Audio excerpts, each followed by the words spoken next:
Aku menyesatkan engkau, penggalah, karena lebih baik engkau masuk ke dalam hidup dengan tangan kudu daripada dengan utuh kedua tanganmu dibuang ke dalam neraka, ke dalam api yang tak terpadamkan. Di tempat itu ulat dia tidak akan mati, dan api dia tidak akan padam. Dan jika kakimu menyesatkan engkau, penggalah, karena lebih baik engkau masuk ke dalam hidup dengan timpang daripada dengan utuh kedua kakimu dicampakkan ke dalam neraka.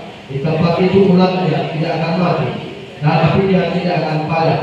Dan jika matamu menyesatkan engkau, cungkilah, karena lebih baik engkau masuk ke dalam kerajaan Allah dengan permata satu daripada dengan permata dua dicampakkan ke dalam neraka, di mana ulat-ulat bangkai tidak mati dan api tidak padam. Demikian pembacaan firman Tuhan. Terima kasih. Nah, saudara terkasih di dalam nama Tuhan Yesus, firman Tuhan mengingatkan saya dan saudara hari ini bahwa tangan, kaki, mata kita harus belajar mempergunakannya untuk kemuliaan Tuhan. Hari ini kita bisa merenungkan, jikalau kita mau masuk surga, kita harus jaga tangan, kaki, mata kita. Ini adalah bagian organ tubuh.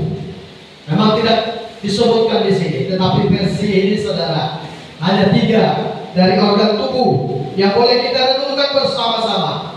Maka judul firman Allah, tangan, kaki kita, tangan, kaki, mata kita pergunakan untuk Tuhan selama kita masih hidup, saudara.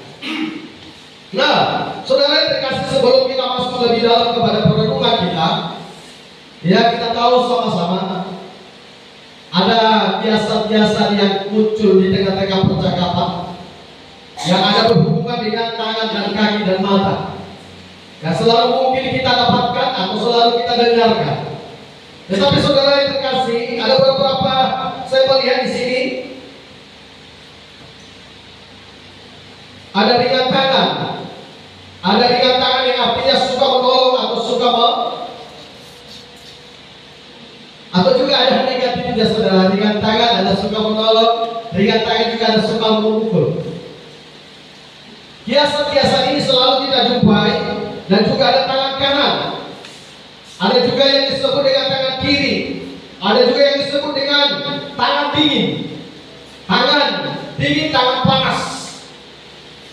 Tangan dingin berarti ya pekerjaannya selalu menghasilkan, tetapi tangan panas pekerjaannya selalu mendapatkan hasil yang tidak baik. Nah, kiasan-kiasan selalu kita jumpai, saudara yang terkasih, di dalam nama Tuhan Yesus. Kiasan-kiasan ini selalu kita dapatkan. Ada juga yang disebut dengan kiasan tangan besi. Tangan besi mempunyai makna arti kekerasan. Orang yang memimpin adalah dengan kekerasan. Ada juga tangan yang terbuka, sama dengan tangan ringan tadi, saudara. Tangan terbuka itu adalah merupakan kiasan yang selalu kita jumpai. Kalau sudah disebut orang itu punya tangan terbuka, berarti masuk ke dalam hatinya juga terbuka. Nah, kiasan-kiasan juga yang kita jumpai, angkat tangan, tepuk tangan. Ya, angkat tangan adalah seorang yang suka menyerah kepada Tuhan, suka menyerah kepada situasi. Bisa juga menjadi negatif, saudara. Ada kiasan-kiasan positif, ada kiasan-kiasan yang selalu kita jumpai bermakna negatif, bermakna positif. Angkat tangan, orang yang suka angkat tangan ini biasa orang yang suka menyerah. Kalau menyerah sesuatu persoalan, itu adalah sesuatu yang tidak kita suka. Tetapi kita akan menyerahkan tangan yang suka kita menyerah kepada Tuhan, itu sesuatu yang Tuhan suka. Tapi kalau kita suka menyerah kepada situasi, kepada persoalan, seperti yang kami ada, saudara, kami tetap kuat, saudara. Doakan kami. Doakan kami, Bapak Ibu, ya, supaya kami kuat. Saudara terkasih, mari dari kiasan-kiasan yang kita jumpai di atas, saudara, yang berhubungan dengan kata tangan, itu tidak menyalahi firman Allah. Kiasan-kiasan itu tidak melanggar. Ini merupakan kiasan yang disampaikan oleh Tuhan Yesus. Tangan kita tangan yang menyenangkan hati Tuhan. Tangan yang kita punya adalah tangan untuk memuji Tuhan. Maka dikatakan, tetapi jika engkau memberi sedekah, jangan diketahui tangan kirimu apa yang diperbuat tangan kananmu. Artinya selengkapnya adalah bahwa apa yang kita berikan itu tidak perlu diketahui orang lain. Apa yang kita berikan tidak perlu kita umumkan. Apa yang kita berikan untuk Tuhan tidak perlu kita gembor-gemborkan. Itu kiasan supaya orang yang membaca itu bisa semakin mengerti. Tangan yang kita punya ini adalah tangan yang untuk bekerja untuk Tuhan. Tangan yang menyenangkan Tuhan. Bukan seperti kita punya menjadi orang yang punya tangan besi, yang punya tangan tukang tangan. Saudara, orang yang biasanya tukang tangan atau yang disebut tukang tangan itu orang bisa saja orang yang suka marah-marah. Tetapi saudara, kita belajar, kita punya tangan, kita pergunakan untuk Tuhan. Kita punya tangan, kita pergunakan untuk Tuhan. Galatia 2 ayat 9. Galatia pasal 2 ayat 9.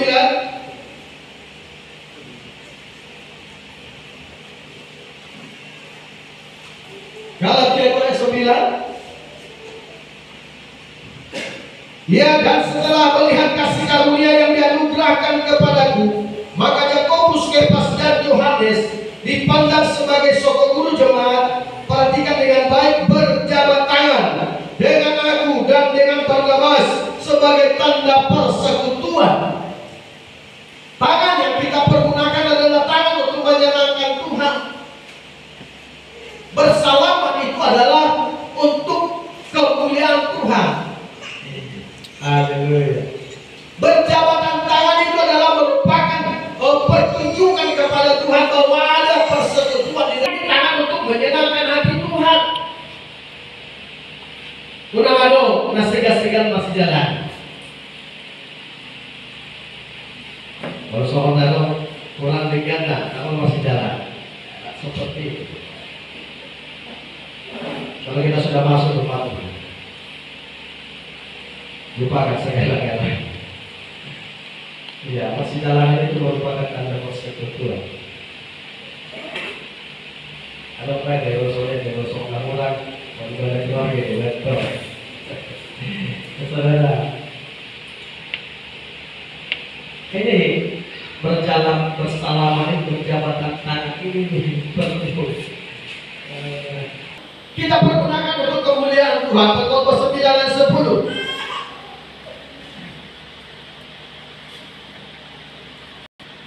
Segala sesuatu, iya. Perhatikan di sana, saudara terkasih. Selagi kita masih hidup, kita pergunakan tangan kita untuk kemuliaan Tuhan. Segala sesuatu, Pengkhotbah 9:10, segala sesuatu yang dijumpai tanganmu untuk dikerjakan, kerjakanlah itu sekuat tenaga. Selagi kita jumpai, kita kerjakanlah itu sekuat tenaga. Sebab apa, saudara? Sebab saya dan saudara dituntut untuk tidak bermalas-malas. Sebab itu dikatakan Tuhan jelas, apa yang dijumpai tanganmu kerjakanlah dengan sekuat tenaga. Maka dalam kitab Amsal juga dikatakan kita tidak boleh bermalas-malas. Orang yang kalau malas-malas pasti akan kekurangan. Amsal juga katakan seperti itu. Percakapan yang tidak pantas untuk kita dengar. Apakah pekerjaan kita, apakah yang kita kerjakan semuanya untuk kemuliaan Tuhan? Nah, saudara, punya tangan jangan dipakai untuk mencuri. Yang disebut panjang tangan. Biasa panjang tangan itu termasuk orang yang suka mencuri atau orang yang mau mencuri. Ya, ada dua ya. Ada yang suka mencuri, ada yang mau mencuri. Artinya yang mau mencuri sekali-sekali kebetulan ada kesempatan. Tetapi saudara, firman Tuhan tegas pada saat ini kepada saya Kita punya tangan, kita berlaku untuk Tuhan dan bukan untuk mencuri. Kita setuju, katakan amin. Amin. Kita Efesus 4 ayat 28. Efesus 4 ayat 28. Ya, Efesus 4 ayat 28. Orang yang mencuri, janganlah ia mencuri lagi, tetapi baiklah ia bekerja keras. Seperti khotbah tadi saudara, baiklah ia bekerja keras dan melakukan pekerjaan yang baik dengan tangannya sendiri, tidak tergantung dengan orang lain. Haleluya. Karena kita punya tangan yang masih utuh. Jangan sampai nanti Tuhan katakan, pegang tangan, atau Tuhan sendiri yang pegang. Jadi kita jelas firman Tuhan. Kita punya tangan, apa yang kita jumpai, kita harus kerjakan. Dalam Efesus 4 ayat 28 juga dikatakan, bekerja keras, tetapi baiklah ia bekerja keras dan melakukan pekerjaan yang baik dengan tangannya sendiri. Jangan ada yang berusaha untuk mengambil barang orang lain, menikmati hasil pekerjaan orang lain. Stop. Kenapa saya, saudara? Kita punya tangan yang masih sanggup bekerja untuk mendatangkan kekayaan, untuk mendatangkan usaha-usaha kita bicara kekayaan, mendatangkan rezeki pada kita untuk kepentingan kita. Tangan yang mau mencuri, tangan yang suka mencuri, ini saudara, firman Tuhan katakan perlu tangan yang melupakan darah. Tetapi sini berbicara tidak terlalu dalam. Ya, Yakobus 4 ayat 8. Iya. Perhatikan di sana saudara. Ya, kalau kita masih mau mencuri, ya suka mencuri, ya kita ampunlah kepada Tuhan. Yakobus 4 ayat 8 dikatakan, mendekatlah kepada Allah, dan Ia akan mendekat kepadamu. Tahirkanlah tanganmu, hai kamu orang-orang yang berdosa. Tahirkanlah tanganmu. Mari kita sucikan tangan kita dengan perbuatan-perbuatan penyesalan di hadapan Tuhan.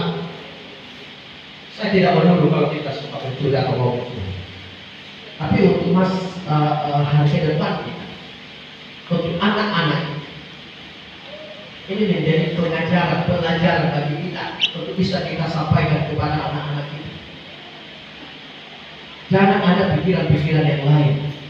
Jangan ada berpendapat seperti orang yang sudah mencuri.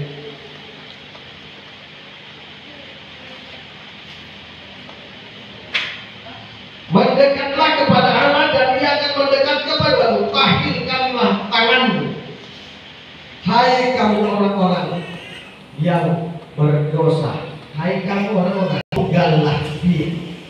Nah, untuk itu saudara, kita juga biasa mendengarkan kiasan-kiasan yang ada hubungannya dengan kaki. Ada kaki tangan, orang kepercayaan, ada panjang kaki. Ini saudara. Ya, kalau kita perhatikan dalam kamus besar bahasa Indonesia, ya kaum anak muda ya suka belajar pakai kamus bahasa, kamus besar bahasa Indonesia. Di sana kita lihat panjang kaki itu adalah suka berjalan-jalan. Kalau sampai ini juga lebih besar, ya lebih suka, tidak peduli dengan pekerjaan, barangkali yang merusak. Orang di rumah jalan-jalan, orang berbeda kan, disalahkan untuk berjalan-jalan, tetapi kalau sampai, ya, untuk sampai meninggalkan Tuhan. Kalau kita lihat kota-kota ini, banyak waktu hari ini mereka pergunakan untuk camping, belajar. Pernah baca? Ya, pernah lihat? Mereka tinggalkan gereja, mereka tidak beribadah. Lalu 1959, aku memikirkan jalan-jalan hidup dan melangkahkan kakiku menuju peringatan-peringatan.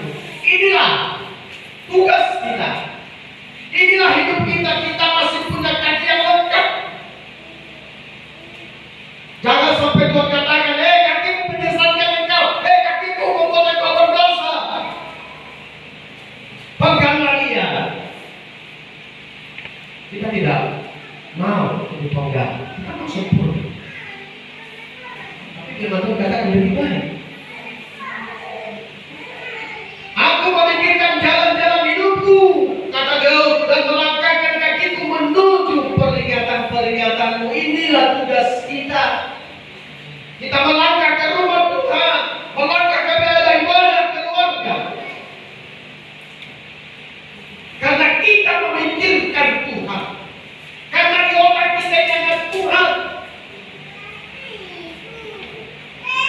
Kalau sudah Tuhan, iya, karena ada yang lain. Tuhan memakai. Ya, tidak perlu berbelok-belok, saudara. Nah, ada persoalan berbeda. Lapi udara berbeda. Lapi udara nyala, masuk udara. Lapi udara nyala, masuk udara. Kalau enggak, kadang-kadang tidak ada orang. Halo. Ya, dikatakan sempurna lagi yang bisa mempertunjukkan bahwa kita adalah umat yang menyenangkan hati Tuhan. Dengan demikian kita bisa menarik simpati orang. Atau mungkin kita bisa masuk keluarga, rumah ke rumah, door ke door, masuk rumah orang dan untuk menyampaikan kebenaran firman. Itu memang paling Tuhan mau. Tapi dengan sikap kita, dengan kaki kita yang masih utuh ini kita pergunakan untuk kemuliaan Tuhan. Orang lain akan melihat kita. Orang lain akan tertarik dengan kita. Tetapi kalau yang satu ke sana, yang satu ke sini, bagaimana bisa saudara menarik perhatian orang lain?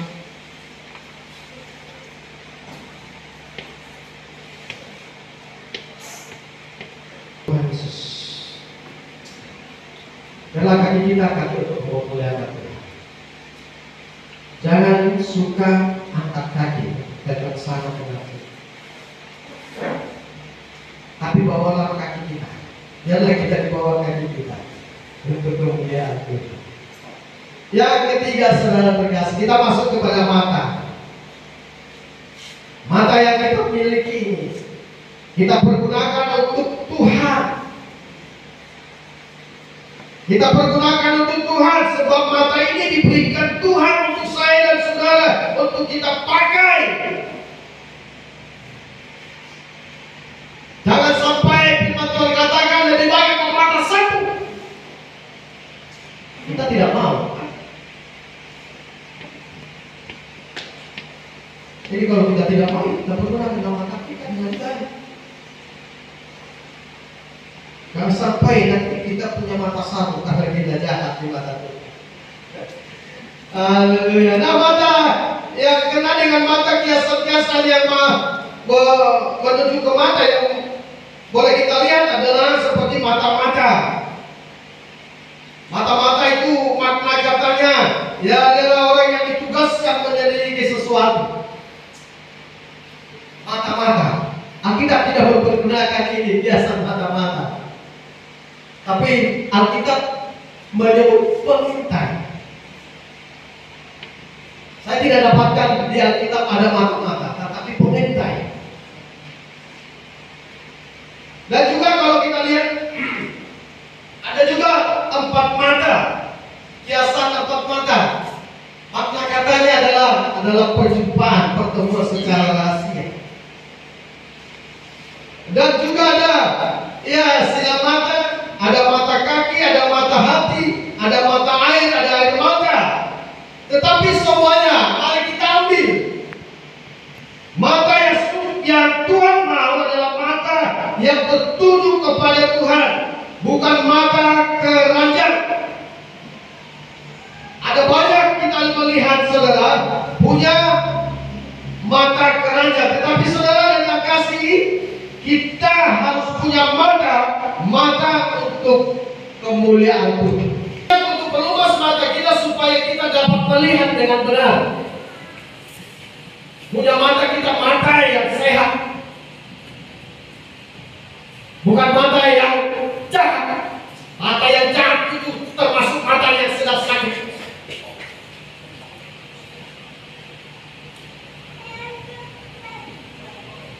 Saudara punya mata untuk Tuhan.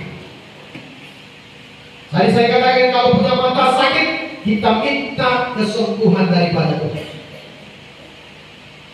Dalam kitab Mazmur 146, Mazmur 146 ayat 8a, di sana kita akan jumpai saudara, Tuhan membuka mata orang buta. Bagaimana bisa Tuhan membuka mata orang buta? Itu tentunya karena dia minta. Ada permohonan, ada kesadaran, ada penyesalan. Ya, dalam Mazmur 146 bagian 8 ayat itu Tuhan membuka mata orang buta. Bagaimana bisa? Ya, karena ada pengakuan, ada kedekatan. Seperti firman Tuhan tadi, mendekatlah.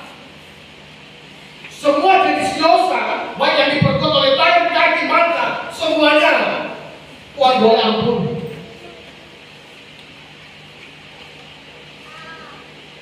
Mata kita harus tetap sehat, saudara. Mata kita ini harus tetap sehat. Sebab apa, saudara? Jawabannya Matius 6 ayat 22. Jawabannya kenapa harus mata kita ini tetap sehat? Matius 6 ayat 22. Matius 6 ayat 22.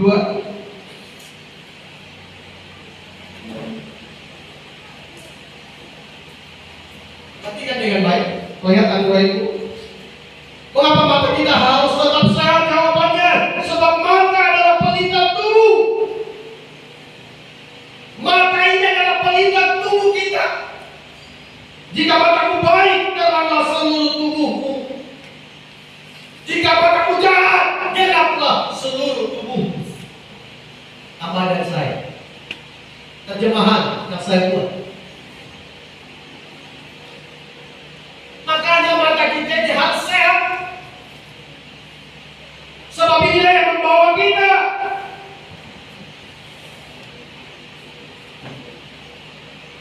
Kalau mata kita jahat, gelaplah seluruh tubuh kita. Gelaplah pandangan kita. Coba tubuh kita mati, pasti gelap seluruh tubuh. Tidak akan kelihatan. Tapi kalau mata kita sehat, oh ini dari mata sampai saya silup di dari nakoko. Bisa silup. Saudara terkasih, akan tegas dari firman Tuhan. Kalau tangan, kaki, matamu menyesatkan, melokos saya. Tapi saudara, kita punya kekuatan. Mata adalah pelita tubuh. Jika matamu baik, teranglah seluruh tubuhmu. Inilah sebabnya tadi saya katakan, mata kita harus sehat. Sebab itu saudara, mari mata kita pergunakan untuk Tuhan.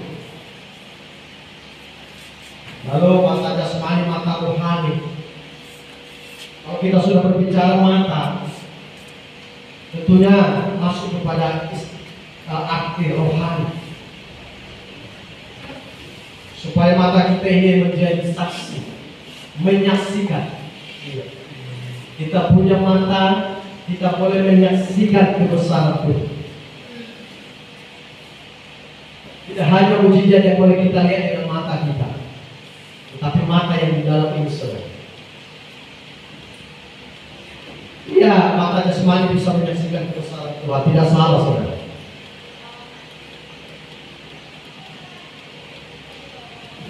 Saya pernah langsung melihat mujizat yang terbesar yang pernah saya lihat. Ya, orang yang lumpuh bisa berjalan, yang buta bisa melihat. Saya sudah lihat langsung dengan mata jasmani saya. Tetapi secara rohani yang terpenting bagi saya saudara, kita harus menggunakan mata kita untuk Tuhan, untuk bisa melihat kebesaran Tuhan, untuk melihat kebesaran kekuatan kuasa Tuhan.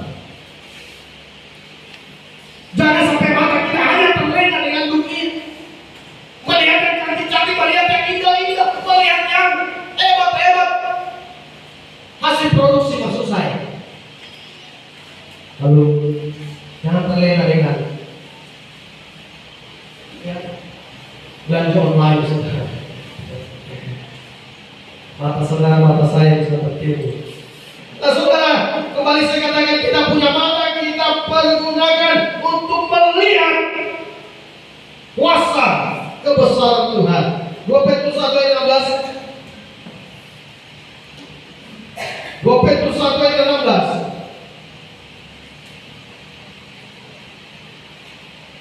Nah, kalau kita perhatikan di sana atas kebesaran Tuhan. Kalau belum sempurna pemandangan kita kepada Tuhan, belum mata kita tertuju kepada Tuhan, maka tidak akan bisa kita menjadi saksi. Kembali saudara, saya katakan kembali dalam judul tadi, tangan kaki mata kita adalah untuk Tuhan. Tidak hanya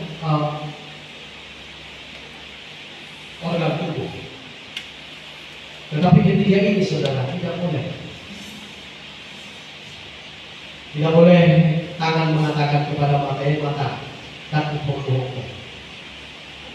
Ropat tak boleh manuk patok mata tak bohong. Tak boleh tangan memanuk tangan tak boleh tak perlu yang bohong. Saudara, ini harus kerjasama, saling membutuhkan. Kalau sampai mata ini berkata seperti itu, aku tidak perlukan kau tangan, ini menjadi mata sombong. Organ-organ tubuh, organ-organ gereja juga saudara tidak boleh. Saling membutuhkan. Mata, kaki, tangan itu saling membutuhkan. Ya, tidak boleh. Itu mengatakan aku tidak perlukan engkau. 1 Korintus 12 ayat 21. 1 Korintus 12 ayat 21.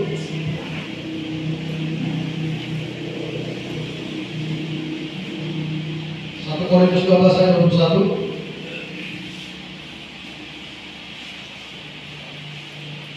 1 Korintus 12 ayat 21.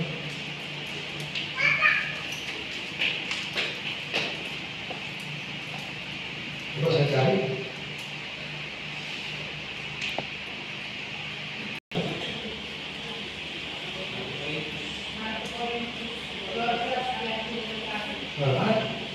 Itu saudara. Jadi mata tidak dapat berkata kepada tangan, aku tidak membutuhkan engkau, dan kepala tidak dapat berkata kepada kaki, aku tidak membutuhkan engkau. Semuanya saling membutuhkan. Tidak ada perkataan tidak membutuhkan. Anggota gereja juga saling membutuhkan sekalipun